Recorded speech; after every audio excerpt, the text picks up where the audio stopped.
मेरे प्यारे दोस्तों, स्वागत है आपका अपना YouTube channel motive happy study पर। हम लोग एसएससी जीडी 2025 और एसएससी एमटीएस के लिए टीसीएस द्वारा अब तक पूछे गए सभी प्रश्नों के आधार पर सब्जेक्ट वाइज जीके जीएस एवं करंट अफेयर की सटीक और शानदार तैयारी कर रहे हैं। और इस चैनल पर आप बने रहें, आपको संपूर्ण सिलेबस की कंटिन्यू और शानदार तैयारी करवाई जाएगी। चलिए शुरू करते हैं। पहला क्वेश्चन है कि 17वीं लोकसभा में पंजाब से कितने सांसद चुने गए हैं। तो 17वीं लोकसभा में पंजाब से कितने सांसद चुने गए थे।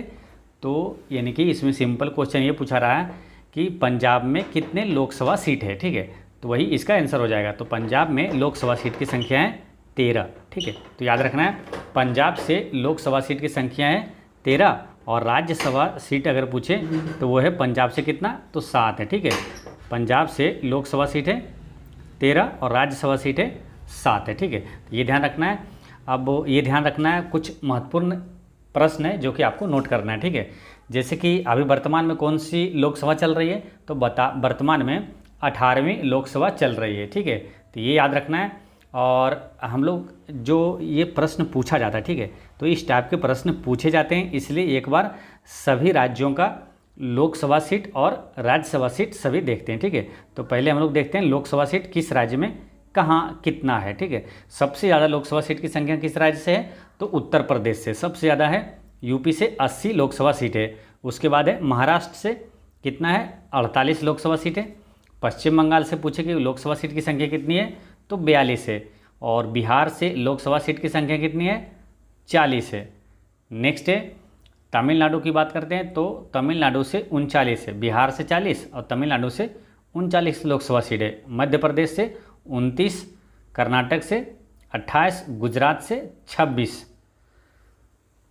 आंध्र प्रदेश और राजस्थान ये दोनों जगह से कितना है, 25-25 लोकसभा सीट है। उड़ीसा से 21 है और केरल से है 20 लोकसभा सीट है। तेलंगाना से कितनी है, तो तेलंगाना से 17 है और असम और झारखंड ये दोनों जगह से 14 लोकसभा सीट है। और पंजाब से 13 है। फिर छत्तीसगढ़ से पूछे तो छत्तीसगढ़ से 11 लोकसभा सीट है। हरियाणा से 10 है। दिल्ली से 7 लोकसभा सीट है। आपको याद भी होगा दिल्ली से है ना 7 लोकसभा सीट है। और जम्मू कश्मीर और उत्तराखंड ये दोनों जगह से कितना 5-5 है। और हिमाचल प्रदेश से 4 लोकसभा सीट है। और अरुणाचल प्रदेश, फिर गोवा, मणिपुर, मेघालय, मिजोरम, त्रिपुरा ये सभी से 2-2 सीट है। ठीक है, फिर से समझिए, अरुणाचल प्रदेश, गोवा, मणिपुर, मेघालय, मिजोरम और त्रिपुरा से सभी जगह से 2 लोकसभा सीट है। फिर अंडमान निकोबार द्वीप समूह और चंडीगढ़, दादर नगर हवेली, दमन व दीप और लद्दाख से सभी से 1-1 लोकसभा सीट है। और लक्षद्वीप, नागालैंड और पुदुचेरी और सिक्किम यहाँ से सभी जगह से 1-1 लोकसभा सीट है। उसी तरह फिर राज्यसभा की बात करते हैं, तो सबसे ज़्यादा राज्यसभा सीट भी उत्तर प्रदेश से है। ठीक है, 31 राज्यसभा सीट है। और यूपी से ही सबसे ज़्यादा लोकसभा सीट है, कितना 80 लोकसभा सीट है। महाराष्ट्र से राज्यसभा सीट की संख्या 19 है। पश्चिम बंगाल से 16, बिहार से 16।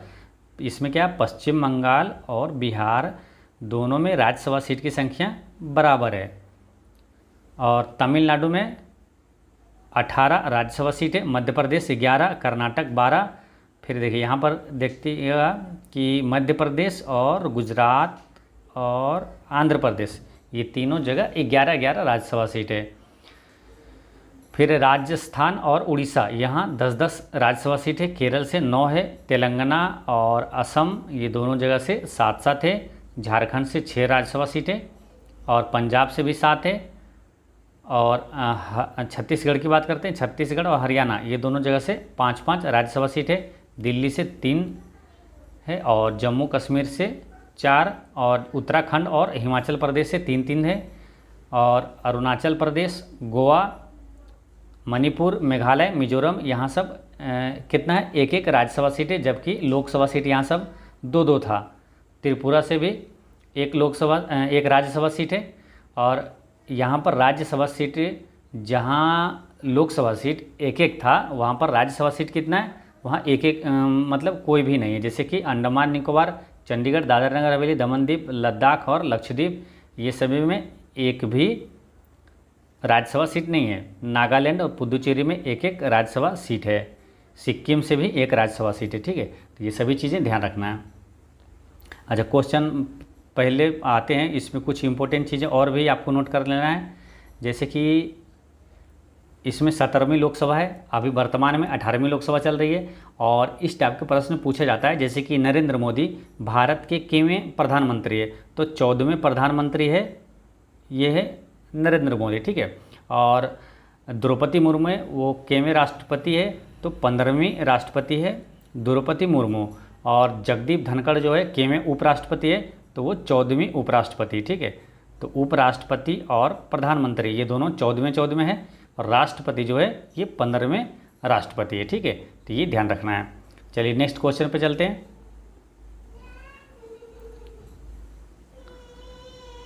निम्नलिखित में से किसे आपातकाल के दौरान असाधारण शक्तियां प्रदान की गई है? तो आपातकाल के दौरान असाधारण शक्तियां किन्हें प्रदान है? तो वो है राष्ट्रपति को।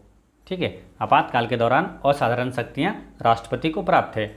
और यहाँ पर इसी टाइप के एक क्वेश्चन पूछा जाता है जो कि काफ़ी महत्वपूर्ण है कि आपातकाल के दौरान कौन सा अनुच्छेद स्थगित नहीं किया जा सकता है ना, कौन सा अनुच्छेद निलंबित नहीं किया जाता है? तो वो है अनुच्छेद 20 और अनुच्छेद 21 को निलंबित नहीं किया जाता है। ठीक है, ये मौलिक अधिकार है जो कि ये अनुच्छेद आपातकाल के दौरान भी निलंबित नहीं किया जा सकता, बाकी सभी आपातकाल के दौरान निलंबित हो जाता है। ठीक है, तो ये अनुच्छेद 20 में क्या है कि दोष सिद्धि के खिलाफ संरक्षण है, और अनुच्छेद 21 में प्राण एवं दैहिक स्वतंत्रता, तो ये दोनों स्थगित नहीं किया जा सकता है। ठीक है, इसे निलंबित नहीं किया जाता है। अब आपातकाल की बात करते हैं। आपातकाल से कतई जहर प्रश्न पूछा जाता है। जैसे नोट करिएगा कि आपातकाल ये प्रावधान है जो वो किस भाग में है? तो आपातकालीन प्रावधान है भाग 18 में है। ठीक, और किस अनुच्छेद से है? तो अनुच्छेद 352 से 360 तक आपातकाल का प्रावधान दिया हुआ है, 352 से 360। ठीक है, अब बात करते हैं, यहाँ पर 3 अति महत्वपूर्ण अनुच्छेद है जो कि एग्जाम में बार बार रिपीट होता है। वो अनुच्छेद आपको भी मालूम है कौन कौन सा है? 352 है, 356 है और 360। ये तीनों अनुच्छेद हमेशा पूछा जाता है। तो 352 में क्या है? राष्ट्रीय आपात है अनुच्छेद 352 में। ठीक, राष्ट्रपति शासन अनुच्छेद 356 में, और वित्तीय आपात किस अनुच्छेद में? अनुच्छेद 360 में है। अब बात करते हैं कि राष्ट्रीय आपात जो है अनुच्छेद 352 अब तक भारत में कितनी बार लगा है? तो 3 बार लगा है। ठीक है, कब कब लगा? 1962, 1971 और 1975 में लगा था। 1962 में लगा था जब भारत और चीन युद्ध हुआ था, उसके वजह से लगा था बाहरी आक्रमण के कारण। फिर 1971 में भारत पाकिस्तान युद्ध के दौरान लगा था, और 1975 में आंतरिक अशांति के कारण लगा था 1975 में। ठीक है, तो ये सभी चीज़ें याद रखना है। बात करते हैं अगर 356 जो है यानी कि राष्ट्रपति शासन, ये सबसे पहली बार किस राज्य में लगा था? तो ये पंजाब में लगा था। जब बिहार में अब तक कितनी बार लगा है? तो ये 8 बार लगा है। ठीक है, और वित्तीय आपात अब तक कितनी बार देश में लगा? तो 1 बार भी नहीं लगा है। ठीक है, तो ये सारी चीज़ें याद रखना है। नेक्स्ट है, भारत के दूसरे उपराष्ट्रपति कौन है? तो भारत के दूसरे उपराष्ट्रपति हैं डॉक्टर जाकिर हुसैन। ठीक है, उपराष्ट्रपति के क्रम आपको 5 याद करवा दिए थे जो कि आपसे एग्जाम में अगर पूछे तो छूटना नहीं चाहिए। जैसे पहले राष्ट्रपति पूछे तो सर्वपल्ली राधाकृष्णन है पहले। ठीक है, दूसरे नंबर पर है डॉक्टर जाकिर हुसैन, तीसरे नंबर पर है बीबी गिरी, और चौथे हैं गोपाल स्वरूप पाठक। ठीक है, याद रखना, चौथा है गोपाल स्वरूप पाठक, और 5वें है बीडी जत्ती। 5वें नंबर पर है बीडी जत्ती, है ना, बीडी जत्ती। ठीक है, तो इतना याद रखना है तो आपसे एक भी प्रश्न नहीं छूटेगा। ठीक है, तो अगर उपराष्ट्रपति के बारे में पूछे इसका पूरे जैसे यहाँ दूसरा पूछा था 5 से याद रख लीजिए ताकि आपसे छूटे नहीं। तो पहला है सर्वपल्ली राधाकृष्णन, दूसरा है जाकिर हुसैन, तीसरे नंबर पर है बीबी गिरी, चौथा है गोपाल स्वरूप पाठक, है ना, गोपाल स्वरूप पाठक, और 5वां है बीडी जत्ती। ठीक है, तो ये याद रखना है। इसी तरह आप राष्ट्रपति का भी याद रखिए कि ना, राष्ट्रपति का क्रम, जैसे उपराष्ट्रपति के यहाँ पूछा, अगर पूछ लिया जाए कि दूसरे राष्ट्रपति कौन थे तो वो भी याद रखना है आपको। पहले राष्ट्रपति कौन थे? डॉक्टर राजेंद्र प्रसाद, और दूसरे सर्वपल्ली राधाकृष्णन, तीसरे राष्ट्रपति थे यही जाकिर हुसैन थे, और चौथे में क्या है? बीबी गिरी है। ठीक है, ये थोड़ा सा मतलब कार्यवाहक राष्ट्रपति बने थे बीबी गिरी और एम हिदायतुल्ला यहाँ पर। ठीक है, फिर बीबी गिरी एम हिदायतुल्ला के बाद राष्ट्रपति बन गए थे, और उसके बाद 5वें राष्ट्रपति बने थे फ़खरुद्दीन अली अहमद। ठीक है, तो ये याद रखना है। वर्तमान में भी राष्ट्रपति कौन है? तो द्रौपदी मुर्मू है। द्रौपदी मुर्मू से एक प्रश्न और याद रखना है कि भारत की पहली आदिवासी महिला राष्ट्रपति कौन है? तो द्रौपदी मुर्मू ही है। ठीक है, नेक्स्ट है, लोकसभा में डेढ़ सीटें अनुसूचित जाति के सदस्यों के लिए आरक्षित है, यानी कि लोकसभा में अनुसूचित जाति के लिए कितना सीट आरक्षित है? तो इसमें है 84 सीट है ना। लोकसभा में अनुसूचित जाति के लिए 84 सीट ये आरक्षित है, और अनुसूचित जनजाति के लिए पूछे तो अनुसूचित जनजाति के लिए आरक्षित सीट है वो है 47। ठीक है, अनुसूचित जाति के लिए 84 और अनुसूचित जनजाति के लिए 47 सीट आरक्षित है। ठीक है, यहाँ पर दो कतई जहर प्रश्न पूछा जाता है कि लोकसभा में SC ST का आरक्षण किस अनुच्छेद में? तो लोकसभा में SC ST का आरक्षण है अनुच्छेद 330। ठीक है, और विधानसभा में SC ST का आरक्षण किस अनुच्छेद में?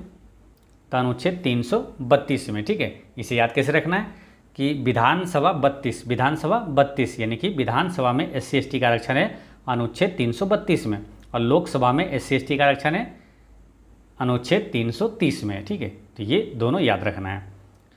नेक्स्ट है टाइप 4, यहाँ क्वेश्चन शुरू होता है। इसमें पहला क्वेश्चन है, राज्य विधानमंडल के अनुमोदन के बिना राज्यपाल द्वारा जारी अध्यादेश कितनी अवधि के लिए लागू रहेगा? तो राज्य विधानमंडल के अनुमोदन के बिना राज्यपाल अगर अध्यादेश जारी करता है तो वो कितने अवधि तक लागू होगा? तो ये 6 सप्ताह तक लागू रहता है। ठीक है, इसका आंसर क्या हो गया? ऑप्शन नंबर 2, 6 सप्ताह तक ये लागू रह सकता है। ठीक है, 6 सप्ताह तक ये लागू रहेगा, तो ये याद रखना है। अच्छा, यहाँ पर एक प्रश्न ये याद रखना है आपको कि राज्यपाल को अध्यादेश की शक्ति किस अनुच्छेद में? तो राज्यपाल को अध्यादेश की शक्ति है अनुच्छेद 213 में, और राष्ट्रपति अध्यादेश जारी करता है किस अनुच्छेद के तहत? तो राष्ट्रपति इसी को एक को इधर ले आइए, यानी कि 1 2 3 राष्ट्रपति को अध्यादेश जारी करने की शक्ति किस अनुच्छेद में? तो अनुच्छेद 123 में। ठीक है, काफ़ी महत्वपूर्ण प्रश्न है ये सभी। अभी जो हाल पे एग्जाम हुआ है ना, बिहार पुलिस का एग्जाम हुआ, उसमें ये पूछा हुआ है प्रश्न कि राष्ट्रपति को अध्यादेश जारी करने का जो शक्ति है किस अनुच्छेद में है? तो अनुच्छेद 123 में है। ठीक है, और राज्यपाल को 213 में। नेक्स्ट है, कोई व्यक्ति राज्य विधानमंडल का सदस्य हुए बिना अधिकतम कितने समय तक राज्य सरकार का मंत्री रह सकता है? तो वही प्रश्न है जो कि आपको बताए थे कल भी कि कोई भी अगर वो सांसद हो या तो विधायक हो, वो नहीं भी जीतता है ना, तो उसे मंत्री बनाया जा सकता है, लेकिन 6 महीने के अंदर उसको सदस्यता ग्रहण करना रहता है। ठीक है, 6 महीने के भीतर। तो वही प्रश्न पूछा गया। तो यहाँ पर क्या बोला कि राज्य विधानमंडल का सदस्य हुए बिना अधिकतम कितने समय तक राज्य सरकार का मंत्री रह सकता है? तो 6 महीने तक। ठीक है, 6 महीने के अंदर उसको या तो विधानसभा सदस्य बने यानी कि विधायक बने, या तो विधान परिषद का सदस्य बने, उसे बनना पड़ेगा। अगर नहीं बनता है तो वो मंत्री फिर नहीं बन रहेगा। ठीक है, 6 महीने के बाद तो उसे हटा दिया जाएगा। तो ये ध्यान रखना है। उसी तरह सेम लागू होता है लोकसभा और राज्यसभा में, मतलब केंद्रीय मंत्रिमंडल में भी अगर मंत्री 6 महीने तक अगर सदस्यता ग्रहण नहीं करता है लोकसभा या राज्यसभा का, तो उसे मंत्री पद से हटा दिया जाता है। ठीक है, तो ये याद रखना है। नेक्स्ट है, भारत में राज्य के महाधिवक्ता की नियुक्ति कौन करता है? तो राज्य में महाधिवक्ता की नियुक्ति राज्य के राज्यपाल करता है। उसी तरह केंद्र में जो होता है वो क्या होता है? महान्यायवादी। तो भारत का जो महान्यायवादी की नियुक्ति ये कौन करता है? तो राष्ट्रपति करता है। तो केंद्र में महान्यायवादी कहलाता है, वही चीज़ जो होता है, जो वकील होता है ना, वकालत करता है, जिससे भारत सरकार का होता है, राज्य सरकार का होता है, वकालत जो करता है तो उसे राज्य सरकार का जो करता है वो महाधिवक्ता, और केंद्र सरकार का जो वकालत करता है वो हो जाता है महान्यायवादी। ठीक है, तो जो केंद्र सरकार का है यानी कि महान्यायवादी की नियुक्ति कौन करता है? राष्ट्रपति। और महाअधिवक्ता जो कि राज्य का होता है तो उसे राज्य के राज्यपाल नियुक्त करता है। ठीक है, अब यहाँ पर 2 अनुच्छेद महत्वपूर्ण आप लिख लीजिएगा कि राज्य का जो महाधिवक्ता है वो किस अनुच्छेद में?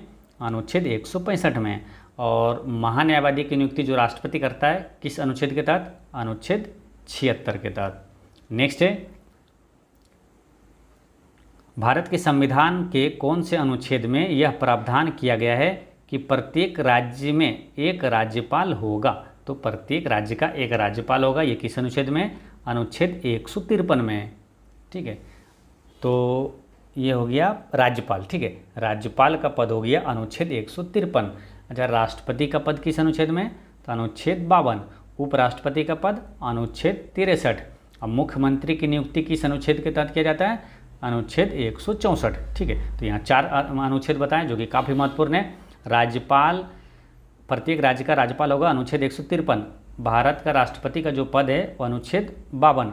उपराष्ट्रपति का पद अनुच्छेद 63। और मुख्यमंत्री की नियुक्ति किस अनुच्छेद के तहत? अनुच्छेद 164 के तहत। नेक्स्ट है, किसी भारतीय राज्य के सबसे लंबे समय तक सेवा में रहने वाले राज्यपाल कौन थे? तो सबसे ज़्यादा लंबे समय तक रहने वाले राज्यपाल थे पद्मा नायडू, है ना, पद्मजा नायडू।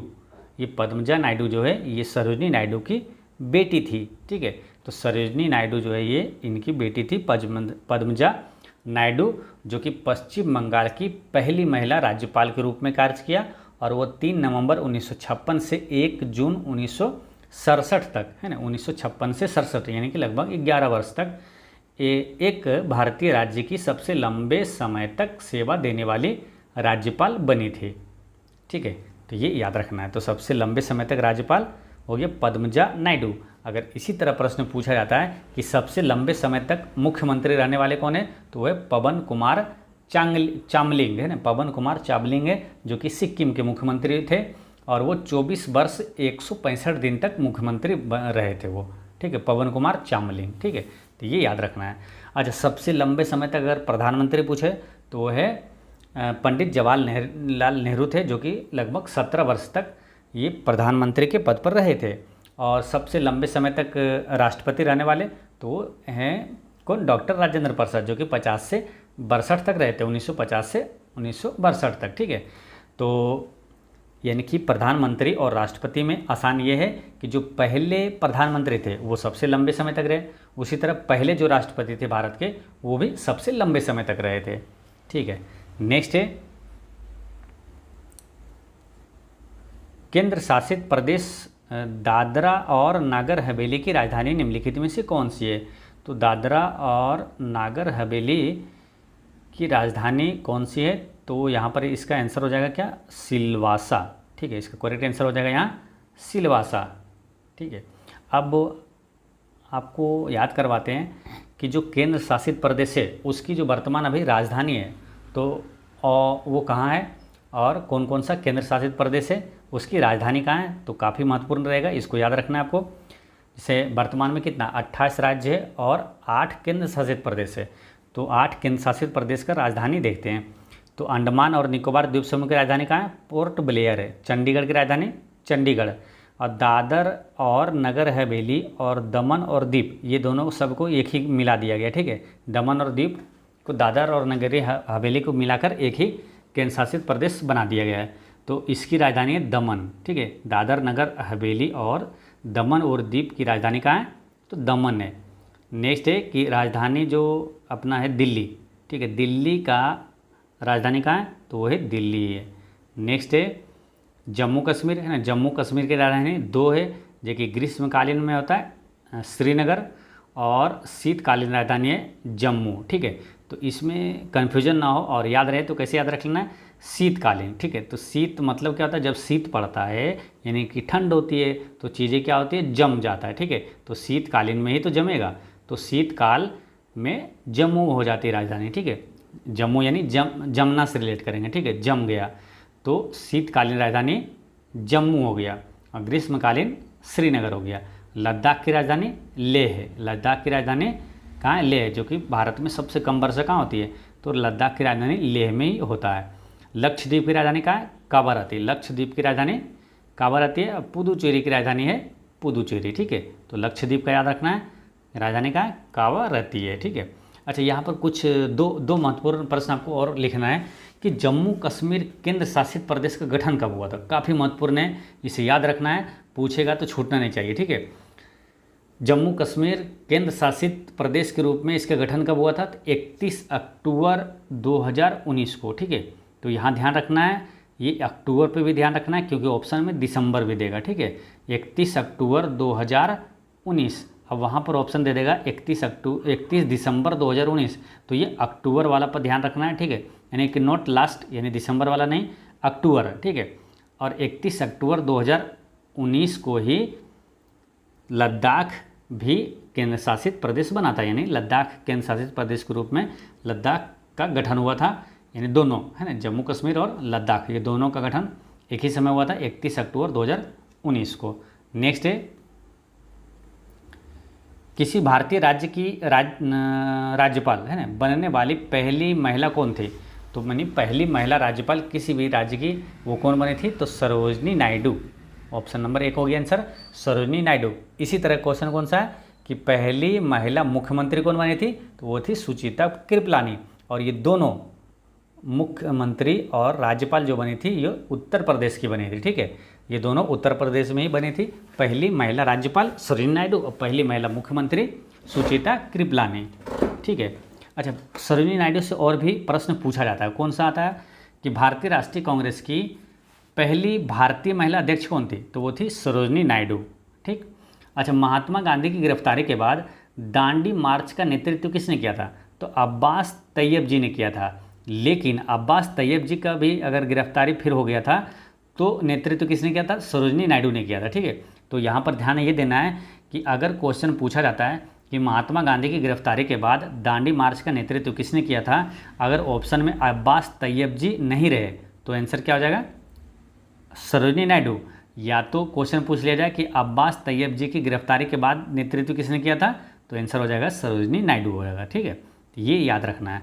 भारत का कोकिला किसे कहा जाता है? तो सरोजिनी नायडू को कहा जाता है। और बिहार कोकिला विंध्यवासिनी देवी को कहा जाता है, ठीक है। तो ये याद रखना है, काफ़ी महत्वपूर्ण है। बिहार कोकिला विंध्यवासिनी देवी को कहा जाता है। नेक्स्ट है,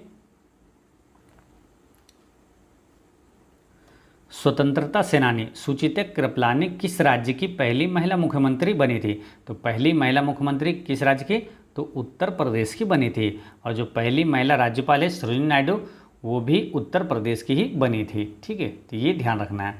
अच्छा, स्वतंत्रता के समय भारतीय राष्ट्रीय कांग्रेस के अध्यक्ष कौन थे? तो वो थे जेबी कृपलानी। और जेबी कृपलानी जो है यही सुचिता कृपलानी के पति थे। सुचिता कृपलानी के पति थे आचार्य जेबी कृपलानी, ठीक है। तो ये याद रखना है। इस टाइप के कुछ कतई जहर प्रश्न को आपको याद रखना है। कौन कौन सा है? जैसे विश्व की पहली महिला प्रधानमंत्री कौन थे? वो थी एस भंडारनायके, यानी कि श्री माबो भंडारनायके। किस देश की बनी थी? तो श्रीलंका की, ठीक है। तो याद रखना है, विश्व की पहली महिला प्रधानमंत्री एस भंडारनायके। विश्व की पहली महिला राष्ट्रपति कौन बनी थी? तो मारिया एस्तेला पेरोन। मारिया एस्तेला पेरोन जो कि अर्जेंटीना की बनी थी, ठीक है। अच्छा, भारत की पहली महिला प्रधानमंत्री कौन थे? तो इंदिरा गांधी थी। भारत की पहली महिला राष्ट्रपति वो थी प्रतिभा देवी सिंह पाटिल। लेकिन अगर पूछे कि भारत की पहली महिला आदिवासी है ना, आदिवासी महिला राष्ट्रपति कौन है? तो वो द्रौपदी मुर्मू है। नेक्स्ट है, मध्य प्रदेश के पहले राज्यपाल कौन थे? तो मध्य प्रदेश के पहले राज्यपाल कौन थे? तो वो थे सीतारमैया, है ना, डॉक्टर सीतारमैया जो है मध्य प्रदेश के पहले राज्यपाल थे। अभी वर्तमान में राज्यपाल कौन है? तो मंगू भाई छगन भाई पटेल। नाम कितना अच्छा है, मंगू भाई छगन भाई पटेल। और मध्य प्रदेश का भी वर्तमान मुख्यमंत्री कौन बने नया? तो बीजेपी से बने मोहन यादव, ठीक है। तो तो ये याद रखना है। लेकिन मध्य प्रदेश से कुछ खास इंटरेस्टिंग क्वेश्चन है जो कि आपको याद रखना है। जैसे सबसे ज़्यादा वन क्षेत्र किस राज्य का है, तो मध्य प्रदेश में। सबसे ज़्यादा बाघों की संख्या कहाँ है, तो मध्य प्रदेश में। सबसे ज़्यादा राष्ट्रीय उद्यान कहाँ है, तो मध्य प्रदेश में है। अच्छा, कान्हा जो टाइगर रिजर्व है किस राज्य में है, तो मध्य प्रदेश में। बांधवगढ़ राष्ट्रीय उद्यान मध्य प्रदेश में। और पन्ना राष्ट्रीय उद्यान मध्य प्रदेश में। माधव राष्ट्रीय उद्यान मध्य प्रदेश में।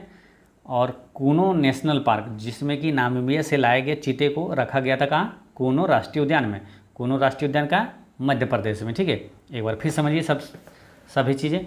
जैसे कि कान्हा टाइगर रिजर्व, बांधव राष्ट्रीय उद्यान, पन्ना राष्ट्रीय उद्यान, माधव राष्ट्रीय उद्यान और कूनो राष्ट्रीय उद्यान, ये सभी मध्य प्रदेश में है। अच्छा, हीरा का सर्वाधिक उत्पादक राज्य कौन सा है, तो हीरा एकमात्र मध्य प्रदेश ही उत्पादित करता है, वो है मतलब मध्य प्रदेश है ना। हीरा का उत्पादन एकमात्र राज्य है मध्य प्रदेश। और दलहन सबसे ज़्यादा कहाँ होता है, तो मध्य प्रदेश में होता है। नेक्स्ट है,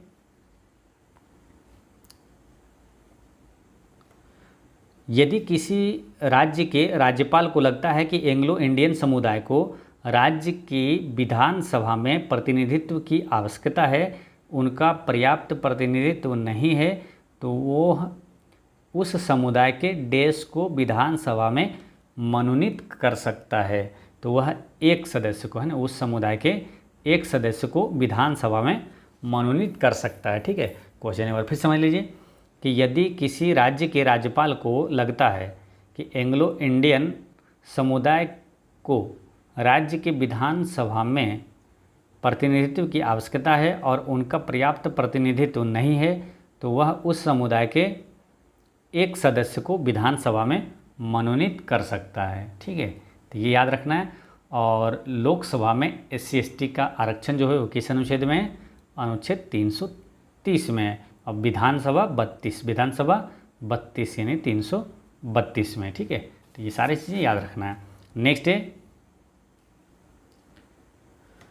निम्न में से किस राज्य में राज्यपाल को कानून और व्यवस्था तथा उससे संबंधित उसके कार्यों के निर्वहन के संबंध में संविधान के अनुच्छेद 371H के तहत विशेष जिम्मेदारी दी गई है, तो इसका आंसर क्या हो जाएगा, यह है अरुणाचल प्रदेश।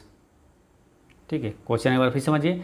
देखिए, निम्न में से किस राज्य में राज्यपाल को, यानी कि अरुणाचल प्रदेश में, राज्यपाल को कानून और व्यवस्था तथा उससे संबंधित उसके कार्यों के निर्वहन के संबंध में संविधान के अनुच्छेद 371H के तहत विशेष जिम्मेदारी दी गई है। ठीक है, तो इसका आंसर क्या हो जाएगा, अरुणाचल प्रदेश।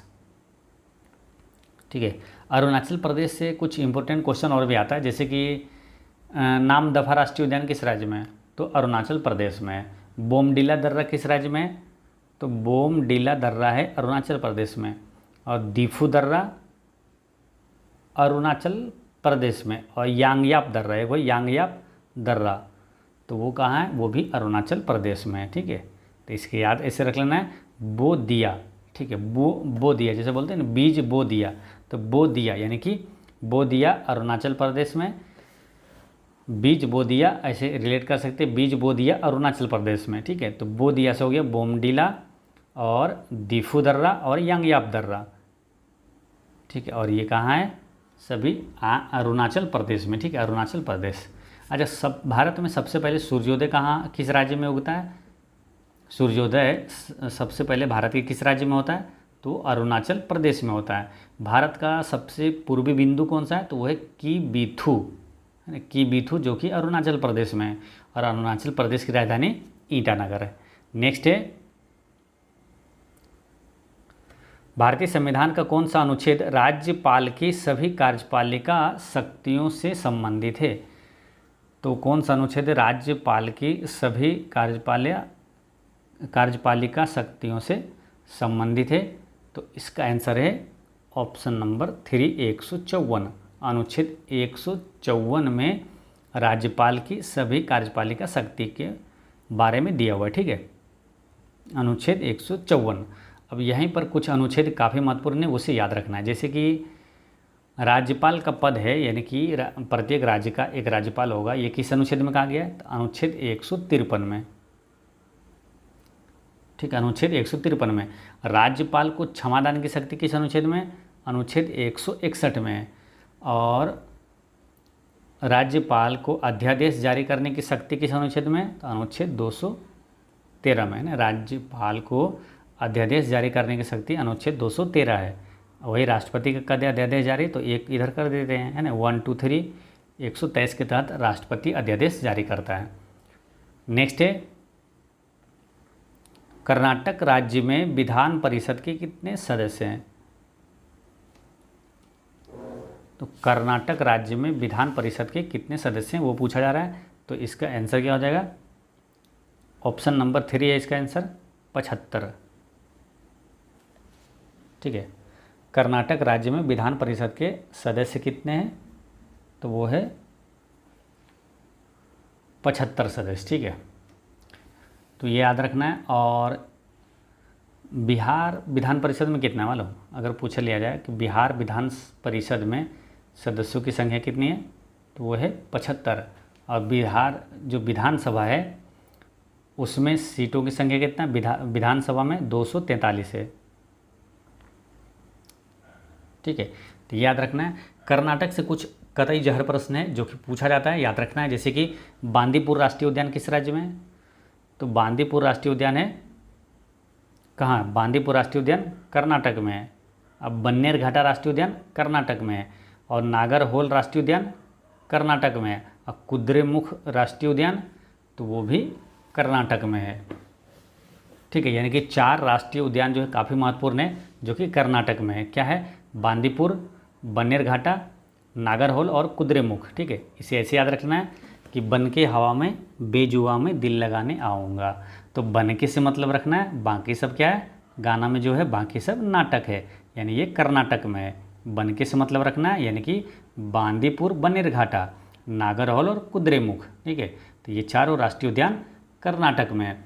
सर्वाधिक सोने का उत्पादक राज्य कौन सा है? तो कर्नाटक है। सबसे ज़्यादा कॉफ़ी का उत्पादक राज्य कर्नाटक है। सबसे ज़्यादा रेशम उत्पादक राज्य कर्नाटक। तो आपको एक जगह लिख लेना सभी, सर्वाधिक सोना, कॉफ़ी और रेशम के सर्वाधिक उत्पादक राज्य कर्नाटक है। ठीक है, अच्छा, कैगा परमाणु ऊर्जा संयंत्र किस राज्य में? तो कैगा कर्नाटक। यक्षगान लोक नृत्य किस राज्य का है? तो वो है कर्नाटक का। और कर्नाटक की राजधानी बंगलुरु है। नेक्स्ट है, विधान परिषद के अध्यक्ष देश होते हैं। तो विधान परिषद के अध्यक्ष जो है वो विधान परिषद के सदस्यों द्वारा निर्वाचित होते हैं। ठीक है, विधान परिषद के सदस्यों द्वारा निर्वाचित होता है विधान परिषद के अध्यक्ष। ठीक, यहाँ पर समझ गए। चलिए नेक्स्ट है,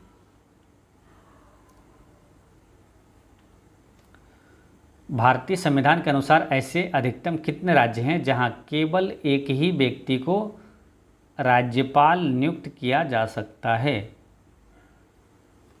तो ऐसी कोई सीमा नहीं है मालूम। इसका करेक्ट आंसर हो जाएगा कोई सीमा ही नहीं है।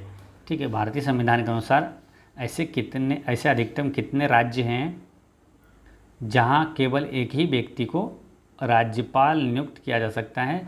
ऐसी कोई सीमा नहीं है। तो इसका आंसर क्या होगा? ऑप्शन नंबर 1 हो गया।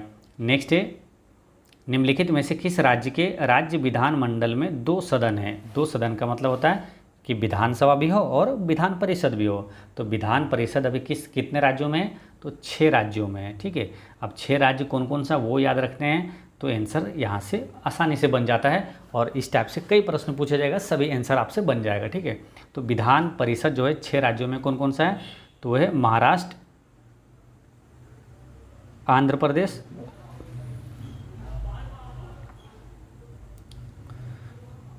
आंध्र प्रदेश, बिहार,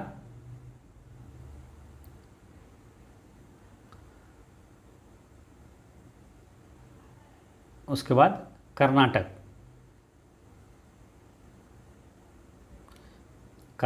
उसके बाद है उत्तर प्रदेश, तेलंगाना। ठीक है, तो इसे याद करना काफ़ी ईजी है। 6 राज्य जो है वो कौन कौन सा है? तो बोलना है इसको महाराष्ट्र, यानी कि महा, आंध्रा, बहरा, काना।